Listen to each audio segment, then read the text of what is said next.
Hola, ¿qué tal? Saludos, soy Luis Francisco Blandón. En el mundo actual, el impacto del medio ambiente en la salud y el bienestar de las comunidades es un tema de creciente preocupación y ha dado paso a debatir sobre un fenómeno que volvió a tener relevancia en redes sociales este año cuando la ministra de Igualdad Racial en Brasil, Ariel Franco, lo utilizó para referirse a la distribución desigual de la contaminación, los recursos naturales, los riesgos ambientales y sus efectos en las comunidades marginadas. Racismo ambiental, obstáculo de justicia social. Hoy en Texto y Contexto, bienvenidos. En el complejo entramado de desigualdades que caracteriza nuestras sociedades, el racismo ambiental emerge como una problemática urgente y transversal, una problemática que se manifiesta a través de la exposición desigual a la contaminación, la falta de acceso a recursos naturales y la ubicación de infraestructuras nocivas en áreas habitadas, principalmente por poblaciones racializadas. Esta realidad impacta negativamente la salud, el bienestar y las oportunidades de desarrollo de comunidades enteras, generando inequidades profundas. En Latinoamérica, sectores marginados y racializados enfrentan de manera desproporcionada los impactos devastadores de la contaminación, la degradación ambiental y la falta de accesos a entornos saludables, un fenómeno que no es aleatorio, sino que refleja los patrones estructurales arraigados en la discriminación racial y étnica, que perpetúan injusticias históricas y vulnerabilidades sistémicas.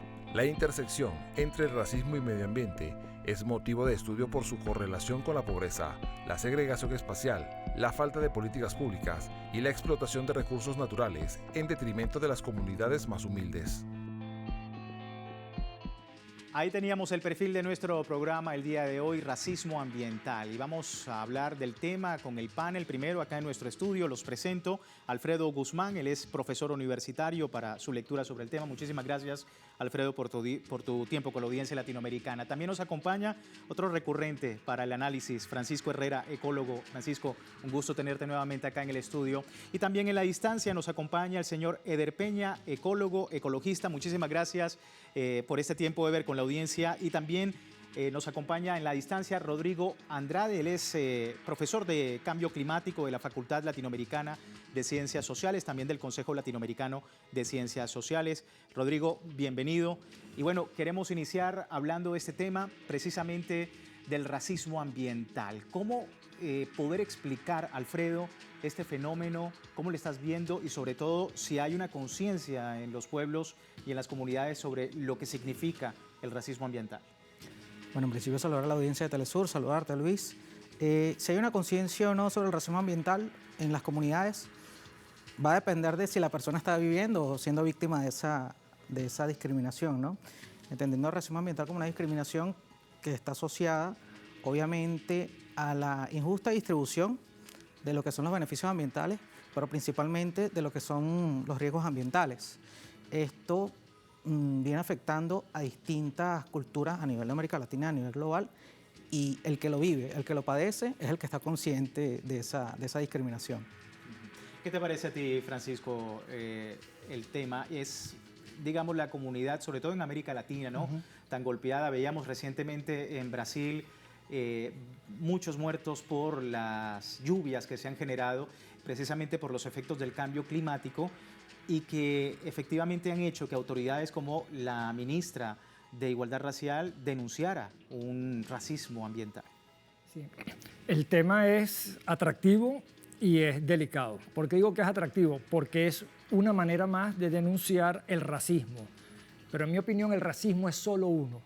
Racismo es cómo la modernidad concibe desde la occidentalidad las relaciones entre los seres humanos. Y entonces entre los racismos está el feminismo, el racismo ambiental, el racismo cognitivo, el racismo cultural, etc. ¿Qué es lo delicado? Que si uno fragmenta el racismo y uno aborda solo alguna manifestación del racismo, pudiera dejar intocado a todos los demás racismos que están actuando simultáneamente. Y el racismo ambiental, como lo están planteando, es complicado porque víctimas y victimarios están del mismo lado. Es decir, aparentemente hay unas víctimas en el caso de las lluvias de Brasil, en el caso de poblaciones cercanas a las minas, por ejemplo, pero también hay victimarios y víctimas cuando todas las ciudades de América Latina generan residuos sean de gente pobre o de clases medias, etcétera, que terminan afectando al resto de las comunidades en torno a las ciudades. Entonces, ¿quién es víctima y quién es victimario en una discusión de racismo ambiental? Nos podría llevar a la conversación es de qué se trata toda esta desigualdad social. Correcto. ¿Quién es víctima y quién es victimario? Me quedo allí con esa pregunta para preguntarle también a Eder en la distancia. ¿Cómo estás viendo, Eder, este tema, el racismo ambiental y la conciencia que hay en los pueblos sobre este fenómeno? Hola, saludos a la audiencia. Hola, Luis Francisco. El racismo por lo menos en la óptica que yo lo he estudiado, se corresponde con la mercantilización y con la subordinación. Si tú subordinas a cierto fenotipo, a cierta clase social, puedes mercantilizarla, es decir, puedes explotarla. Y lo mismo pasa con la naturaleza. Si tú, digamos, la modernidad ha concebido la naturaleza como inferior o como una especie de automercado de donde se toman cosas, y lo ha concebido para poder explotarla con mayor eficiencia. Entonces, para mí el racismo es la misma desigualdad. De hecho, el racismo ambiental del que habla la ministra brasilera, tiene que ver con el ordenamiento territorial de Brasil, es decir, el modo como se distribuyó y como la economía de enclave colonial distribuyó y dispuso la ubicación de las poblaciones empobrecidas, dentro de ellas las negras, indígenas, pero también digamos, eso ha avanzado a tal punto de que los efectos del cambio climático yo le denomino una bomba solo mata pobres, los efectos han sido precisamente orientados a la misma clase social que ha sido explotada. Y eso no es casual, no está separado ni fragmentado. Correcto, es muchos aristas que tiene este tema y que precisamente vienen a dar el contexto de lo que estamos abordando. Rodrigo, contigo también, ¿cabe este término de racismo ambiental y el impacto en las comunidades marginadas? ¿Cuál es tu lectura? Sí, saludos Luis, a los colegas y a toda la audiencia de Telesur, desde acá del sur del mundo, Santiago de Chile. Mira, pienso que así como hay un orden mundial que ha predefinido que sean los países del sur global los que estemos predeterminados para producir ciertos bienes y servicios relacionados con el extractivismo, del mismo modo, al interior de nuestras propias sociedades, hay sectores de la población que tienen que sufrir todas las externalidades negativas del tipo de proyectos que los modelos económicos de nuestros países han estado desarrollando. En el pasado esto lo vimos sumamente nítido alrededor de los proyectos mineros, petroleros, madereros, forestales y pesqueros. Hoy día lo podemos visualizar también alrededor de todo el tipo de desarrollos de otro tipo de proyectos, como por ejemplo las líneas de tendido eléctrico, las subestaciones de generación eléctrica. Hay una afectación a los sectores más empobrecidos de la sociedad respecto a las actividades económicas y sus externalidades. Estos tipos de proyectos no se desarrollan alrededor de los sectores ricos de la sociedad, sino que se desarrollan alrededor de los sectores más empobrecidos y esas afectaciones evidentemente se van reproduciendo a través del tiempo, puesto que estos sectores donde están el mundo más vulnerable, los más pobres, van declinando, van decayendo en sus condiciones de vida, por lo tanto, todo el resto de los proyectos futuros terminan alojándose allí mismo, donde ya fue afectado previamente. Yo creo que ahí hay una reproducción de un sistema global que a escala local, más dirigida, también se reproduce a nivel regional y mundial. Y es precisamente un flagelo que no es nuevo. Recordemos, el término, si bien se ha posicionado en redes sociales recientemente, pues ha sido motivo de estudio en varias oportunidades. Pero ¿cómo se relaciona en este caso, Alfredo, el tema del racismo ambiental con la planificación urbana, con el desarrollo de infraestructuras en nuestro continente? Se supone que dentro de las políticas de Estado debe garantizarse la satisfacción de las necesidades de la población. En América Latina, como decía nuestro compañero Eder al principio, se ha visto el tema del racismo como algo netamente mercantilista. Difícilmente los dirigentes y los que planifican las políticas del Estado dan respuesta a la satisfacción de las necesidades de estas poblaciones afectadas, no solamente por el racismo, sino por cualquier tipo de discriminación. Son personas olvidadas, son poblaciones que difícilmente son tomadas en cuenta y que también a eso se le suma el hecho de endosarle algún impacto desde el punto de vista ambiental que le afecte desde la salud, la alimentación y todos estos elementos que de alguna forma garantizan la calidad de vida de estas poblaciones. Son pocas las naciones nuestroamericanas que realmente toman en cuenta esta realidad, que realmente dan respuesta y brindan calidad de vida a estas poblaciones segregadas durante muchos años. Son muy pocas. Existen, pero son pocas. Correcto. Bueno, es un tema que por supuesto ha tenido, como decíamos, larga data en nuestro continente y el mundo, el racismo ambiental y cómo precisamente tiene correlación con la injusticia social. Vamos a hacer una breve pausa. Más adelante, el correo electrónico, contáctenos @telesurtv.net para el feedback con ustedes y su opinión sobre este tema. Ya regresamos.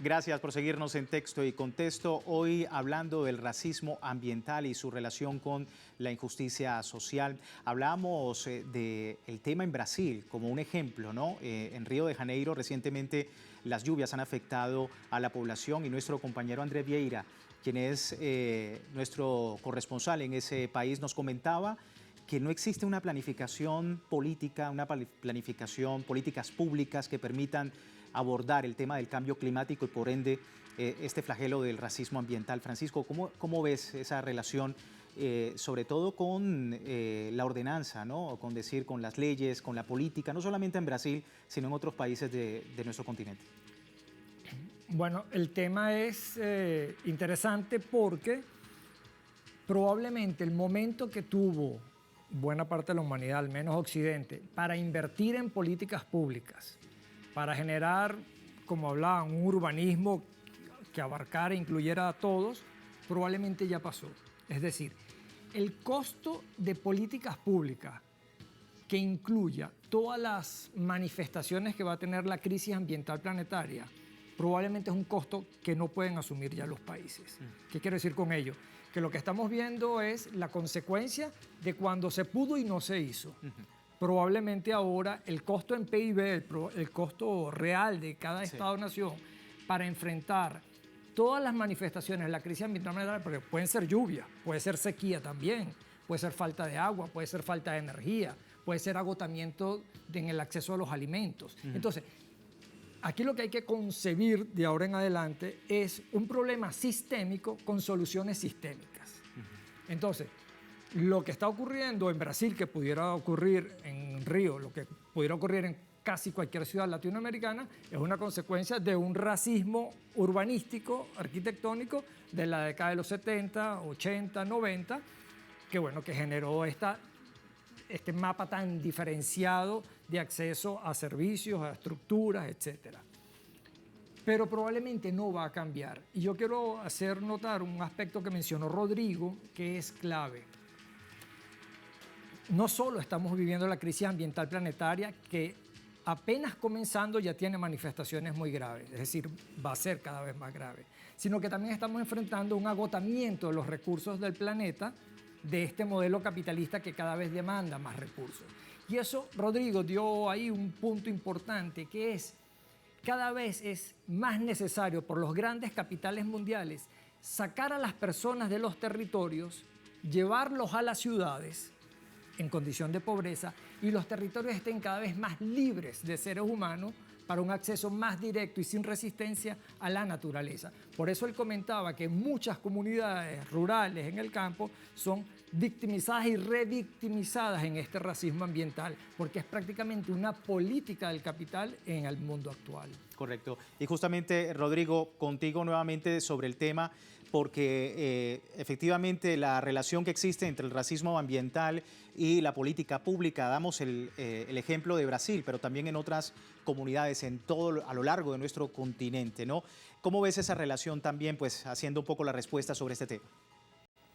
Mira, muy distante, la veo muy distante, puesto que en el caso chileno al menos, las bases sobre las cuales se constituyó el neoliberalismo no solamente impactaron desde el punto de vista político, es decir, desde reordenamiento de las fuerzas políticas al interior de nuestra sociedad, sino que también se construyeron las bases materiales para explotar no solamente a las personas, sino que también a la naturaleza. Yo creo que allí hay un desafío vigente, puesto que son justamente nuestros pueblos originarios, y me imagino que ustedes han tenido la posibilidad de escuchar acerca del pueblo mapuche, que es el pueblo originario del cual venimos prácticamente todos los que habitamos estos territorios del sur del mundo. Es un pueblo que ha sido expoliado en el pasado, pero también en el presente, y fundamentalmente por la industria forestal, que ha buscado instaurar un modelo de monocultivo de especies exóticas, pino y eucalipto básicamente, en territorios ancestrales del pueblo mapuche, donde efectivamente resistían y todavía eran capaces de conservar bosque nativo y especies endógenas. Toco este tema en particular porque la racialización del conflicto ambiental y climático en el caso del sur del mundo, y cuando digo sur no solamente pienso en Chile, sino que también en Argentina, puesto que allí también predomina el pueblo mapuche entre los pueblos originarios, ha sido una historia de resistencia de muchos siglos que hoy día se expresa neoliberalmente, es decir, frente a las grandes corporaciones, frente a los grandes intereses económicos globales que hoy día están interesados, como decía el colega anteriormente, en expoliar al máximo todos los recursos que aún quedan disponibles en la superficie del planeta y también en el subsuelo, puesto que estamos en una etapa final de esta expresión capitalista neoliberal y pienso que también es posible que estemos a las puertas de una crisis civilizatoria bien profunda. Yo creo que allí hay una reflexión todavía que hacer, en donde el tema de la racialización del conflicto evidentemente es una expresión de él. Y hablabas de los mapuches en Chile, por supuesto también hablar de las nacionalidades indígenas en el Ecuador, los indígenas en la Guajira colombiana, al norte del país. En fin, es como decía Francisco, un flagelo sistémico que requiere también de soluciones sistémicas. Es posible poder abordar la racialización ambiental con soluciones sistémicas. ¿Cómo lo ves? Bueno, mira, la solución sistémica se está dando. No es la que nos gusta ni es la mejor. Es decir, el estado de excepción global que ha determinado Estados Unidos vía la OTAN, vía sus países satélites, la incursión del paramilitarismo tanto en África como en el sur de Asia y en América Latina, son soluciones sistémicas delincuenciales y amponiles que ha asumido ya la élite global. La respuesta de la gente, de quienes no nos consideramos delincuentes globales, sino que consideramos que la vida está por delante, es la que falta.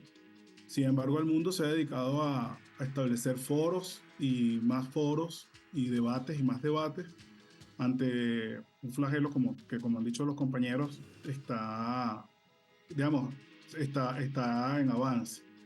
Lo más grave quizás es que el tiempo que se pierde en esos foros para tomar decisiones, primero democráticas, que beneficien a todos los pueblos, como decía el compañero de Chile, el modo como se ejerce la geopolítica también se reproduce al interior de los países y eso es preocupante. Entonces, soluciones sistémicas tienen que salir de la misma gente, de nosotros mismos, aún en medio digamos, de la arremetida global con la que Estados Unidos ha ido, y digo Estados Unidos para decir el norte global, ha ido estableciendo esto que he llamado estado de excepción global. Entonces, hay muchas expresiones de cómo salir adelante. Una de ellas es la resistencia mapuche, otra es, bueno, también gobiernos que se han ido plegando de alguna manera a lo que va pidiendo la gente, aún en medio de lo complicado, de lo complejo que es el problema. Porque, como decía Francisco Herrera, la crisis ambiental global está comenzando y ya da expresiones de cuál va a ser, cuál va a ser su fuerza. Y ciertamente los cinturones de miseria en las ciudades, tanto los campos vaciados, son expresión precisamente de la complejidad del problema. O sea, la gente en nuestras ciudades está cada vez con más dificultad para acceder a los servicios básicos y lo mismo pasa en las comunidades rurales. Es decir, las sequías, las lluvias extremas van generando dificultades para poder establecer condiciones de vida aceptables. Entonces sí, yo sí creo que las soluciones sistémicas van saliendo en la medida que la gente se va haciendo escuchar, en la medida que se van ofreciendo alternativas. La comuna, por ejemplo, es una de esas alternativas. Es precisamente generar la sostenibilidad desde el territorio y sin imposiciones externas. Y allí, bueno, los estados tienen que comenzar a transformarse para que la comuna avance como propuesto. Es un debate interesante que se tiene que dar, sobre todo en un complejo escenario internacional sobre el cambio climático. Me queda muy poco para terminar con ustedes dos en el estudio. Precisamente, Alfredo, de ese debate, el papel de los medios de comunicación, el papel de la educación y el papel, por supuesto, de la política en cada uno de los países latinoamericanos sobre este tema del racismo ambiental. Considero que todos debemos hacernos partícipes de esta realidad, primero internalizarla, entenderla. Los gobiernos deben incorporar dentro de su marco jurídico vigente todo el tema asociado a lo que son las políticas ambientales. En Venezuela tenemos larga trayectoria en eso. No es casual que en Venezuela nuestra propia constitución nos indique que tenemos el derecho de garantizar un ambiente seguro, sano y ecológicamente equilibrado en el 127. Hay esperanza, por ejemplo, en el 2022, la Asamblea Nacional de las Naciones Unidas declaró que todas las personas del mundo tienen derecho a un medio ambiente saludable. Ya que desde las Naciones Unidas se promueva esto, va a llamar a todos los gobiernos que forman parte de las Naciones Unidas a incorporar dentro de su marco jurídico y dentro de sus políticas de Estado todo lo que tiene que ver con el desarrollo sustentable, que también lo tenemos afortunadamente dentro de nuestra Constitución de la República Bolivariana de Venezuela, entendiendo el desarrollo sustentable como ese equilibrio entre los elementos de naturaleza económica, ecológica y socioculturales. Todo tiene que ver con ese desarrollo y nuestras políticas están enmarcadas dentro de esas características de desarrollo sustentable. Francisco, una reflexión final. Bueno, el comentario, Alfredo, yo añadiría, por un lado, cualquiera que vea Telesur se dará cuenta que noticias de eventos graves nos apabullan diariamente, probablemente van a aumentar y ahí hay un riesgo, Luis Francisco, porque si vamos a estar todo el tiempo llamando información a esta cotidianidad de eventos que hay que informarlo, ¿dónde emergen los espacios para la reflexión? Como dijo Rodrigo, cuesta mucho decirlo, pero estamos en una crisis civilizatoria. Y una crisis civilizatoria amerita una reflexión profunda acerca de lo que hemos venido haciendo y lo que hacemos cotidianamente y los horizontes que tenemos. Probablemente buena parte de la maquinaria de comunicación de Occidente no va a generar los espacios para ese debate. Por tanto, plataformas como Telesur tienen una responsabilidad enorme en propiciar ese debate y propiciar esa reflexión profunda que aparentemente es necesaria. Es un debate que desde ya queremos acá a través de Texto y Contexto enviarles a nuestros usuarios a través de contáctenos@telesurtv.net para que puedan también opinar sobre esta racialización ambiental, este racismo desde el punto de vista climático, el impacto también en las comunidades racializadas a lo largo de la historia en nuestro continente y el mundo. Le invitamos a participar, lamentablemente se nos termina el tiempo y quiero agradecerles a ustedes por su tiempo, por el tiempo también allá en sus casas sobre este importante tema y otros que estaremos abordando más adelante en Texto y Contexto. Así finalizamos. Soy Luis Francisco Blandón. Gracias por seguirnos.